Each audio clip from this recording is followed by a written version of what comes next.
ಕರ್ನಾಟಕ ಈ ಫೋಟೋದಲ್ಲಿ ಇರುವಂತ ವ್ಯಕ್ತಿ ನೀವು ರೀಸೆಂಟ್ ಆಗಿ ನೋಡೇ ಇರ್ತೀರಾ. ತುಂಬಾ ವೈರಲ್ ಆಗ್ತಾ ಇದೆ ಆ ವಿಡಿಯೋ ಕೂಡ. ಒಂದು 8ನೇ ತರಗತಿ ಓದ್ತಾ ಇರತಕ್ಕಂತಹ ಹುಡುಗಿನ ಅವನು ಒಂದು ತೋಪಲ್ಲಿ ಕರ್ಕೊಂಡೋಗಿ ಅವರ ಮೇಲೆ ಲೈಂಗಿಕವಾಗಿ ದೌರ್ಜನ್ಯವನ್ನ ಮಾಡೋದಕ್ಕೆ ನೋಡಿರ್ತಾನೆ. ಅದೇ ರೋಡಲ್ಲಿ ಹೋಗ್ತಾ ಇರ್ತಕ್ಕಂತಹ ಹುಡುಗ ಇದನ್ನ ನೋಡಿ ವಿಡಿಯೋ ಮಾಡಿ ಸೋಷಿಯಲ್ ಮೀಡಿಯಾದಲ್ಲಿ ಹಾಕ್ತಾರೆ. ಸೊ ನೆಕ್ಸ್ಟ್ ಡೇ ಅವ್ರ ಊರಲ್ಲಿ ಕೂಡ ಅವ್ರು ಏನಿದ್ರಲ್ಲ ಆ ಊರಲ್ಲಿ ಜನಗಳು ಕೂಡ ಅವನ್ನ ಹಿಗ್ಗಾಮುಗ್ಗ ಹೊಡಿತಾರೆ, ಥಳಿಸ್ತಾರೆ. ನಂತರ ಪೊಲೀಸ್ನವರು ಕೂಡ ಅವನ್ನ ಅರೆಸ್ಟ್ ಮಾಡ್ತಾರೆ.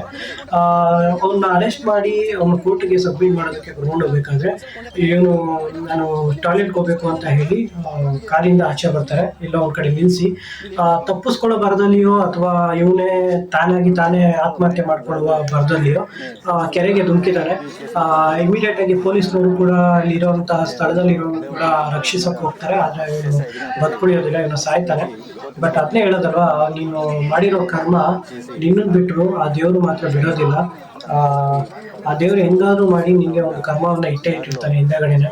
ಸೊ ನಿಮ್ಮ ಮನೆ ನಾನು ಇದ್ರಲ್ಲಿ ಏನ್ ಹೇಳೋದು ಅಂದ್ರೆ, ನಿಮ್ಮ ಮನೆಯ ಹೆಣ್ಣು ಮಕ್ಕಳನ್ನ ದಯವಿಟ್ಟು ಚಿಕ್ಕ ಮಕ್ಕಳೇ ಆಗಿರ್ಬೋದು, ದೊಡ್ಡವರೇ ಆಗಿರ್ಬೋದು, ಹೆಣ್ಮಕ್ಳನ್ನ ಆದಷ್ಟು ಸೇಫ್ ಆಗಿ ನೋಡ್ಕೊಳ್ಳಿ. ಇಂಥ ಕಚಡ ನನ್ನ ಮಕ್ಕಳು ನಿಮ್ಮ ಮನೆ ಅಕ್ಕಪಕ್ಕದಲ್ಲೂ ಇದ್ದೇ ಇರ್ತಾರೆ.